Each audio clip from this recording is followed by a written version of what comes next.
Inilah kisah aneh dan ajaib tentang seseorang yang tidak pernah bertemu Nabi, akan tetapi Nabi mengetahui keistimewaannya, sehingga beliau berpesan kepada Umar dan Ali agar mencari orang tersebut untuk dimintai doanya. Umar dan Ali, sahabat utama Rasul, keduanya masih teringat akan pesan Nabi bahwa pada hari kebangkitan nanti Uwais Al-Qarni akan memberikan syafaat kepada sejumlah manusia sebanyak domba Rabi'ah dan Mudhar. Rasulullah SAW menyampaikan berita ini secara terbuka kepada Umar dan Ali dan memerintahkan kepada kedua sahabat utama itu untuk menyampaikan salam Rasul kepada Uwais. Keduanya juga disarankan agar minta didoakan keampunan dari Allah. Dalam setiap kesempatan, Umar dan Ali selalu berusaha mencari Uwais Al-Qarni. Namun hal itu bukan hal yang mudah. Hingga di masa kekhalifahan Abu Bakar, mereka masih belum menemukan orang yang mereka cari. Kini, setelah Abu Bakar wafat, Umar ditunjuk sebagai penggantinya selaku Amirul Mukminin. Pada suatu hari, Umar dan Ali menemukan rombongan haji dari Yaman. Mereka sudah diberitahukan oleh Nabi tentang tanda-tanda Uwais, yaitu ia seorang yang miskin, tingginya sedang, rambutnya lebat, ada tanda putih pada bahu kiri dan telapak tangannya. Dari rombongan haji tersebut, Umar dan Ali mendapat informasi bahwa Uwais Al-Qarni tinggal seorang diri di padang pasir.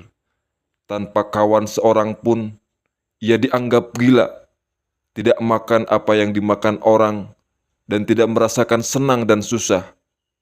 Ketika orang-orang tersenyum, ia malah menangis, dan ketika orang menangis, ia malah tertawa.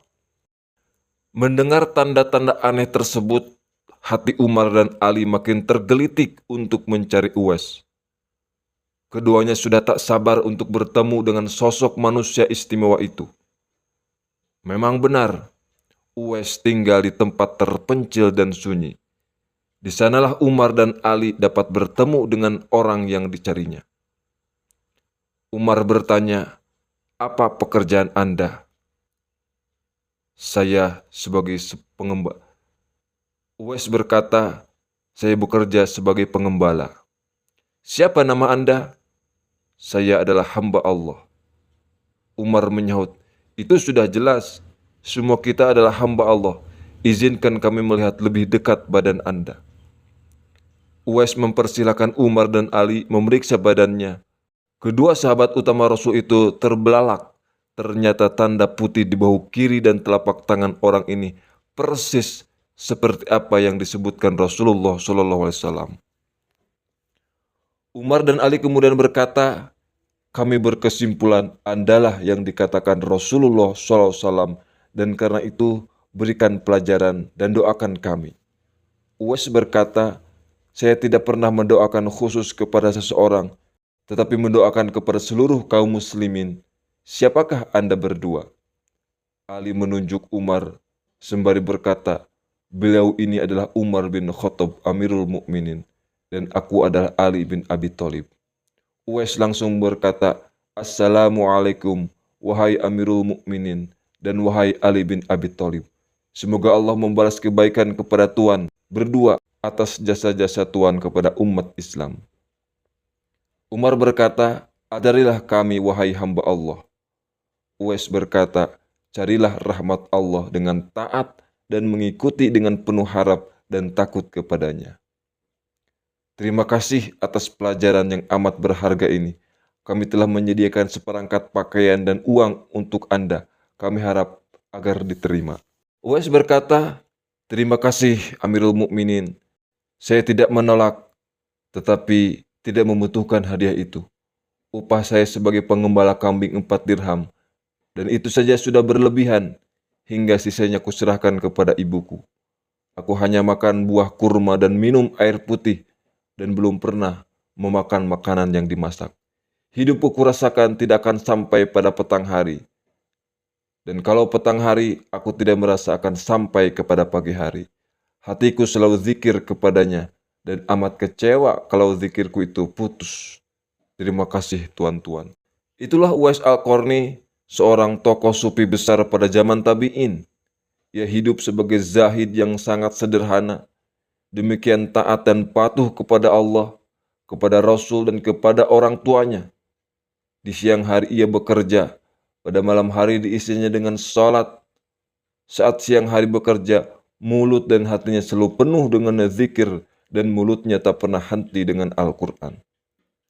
Ia memang tak pernah bertemu dengan Rasulullah, namun rohaninya selalu berhubungan sehingga Rasulullah berwasiat kepada Umar dan Ali agar meminta doa dari Uwais.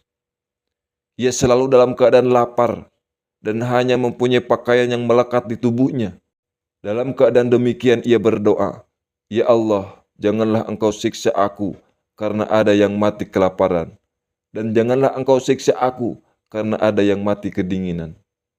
Ia selalu bersama Tuhan dan orang-orang yang lemah. Ia merasakan bagaimana derita orang-orang lemah dan membuat dirinya seperti mereka sebagaimana diamalkan oleh Rasulullah SAW. Berita tentang kedudukan Uwais yang istimewa di mata Rasulullah segera tersebar. Ketika orang-orang Karan, orang-orang Yaman pulang dan mengetahui kedudukannya, maka mereka berusaha memuliakannya. Dengan diam-diam, Uwais Al-Qarni meninggalkan mereka dan pindah ke Kufah, melanjutkan hidupnya yang sendirian.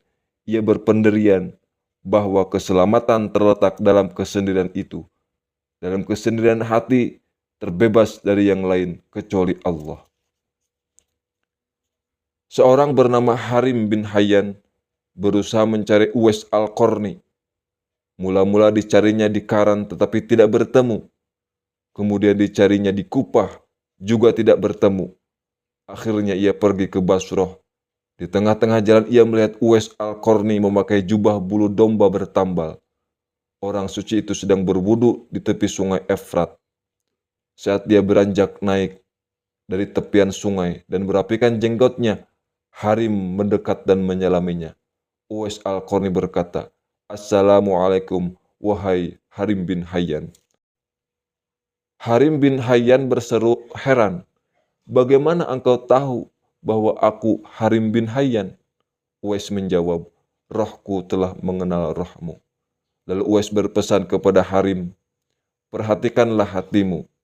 Maksudnya hati itu hanya untuk Allah dan bukan untuk yang lain. Untuk itu kuasai nafsu dan tundukkan secara penuh." Apakah ia terus-menerus hidup penyendiri dan tak memperdulikan kemaslahatan umat? Ternyata tidak. Ketika terjadi perang Siffin, ia berada dalam barisan Ali bin Abi Thalib membela kebenaran. Tatkala kaum muslimin membuka daerah-daerah Romawi, ia ikut memperkuat barisan Islam. Namun, dalam perjalanan, ia diserang penyakit dan meninggal pada tahun 39 Hijriah.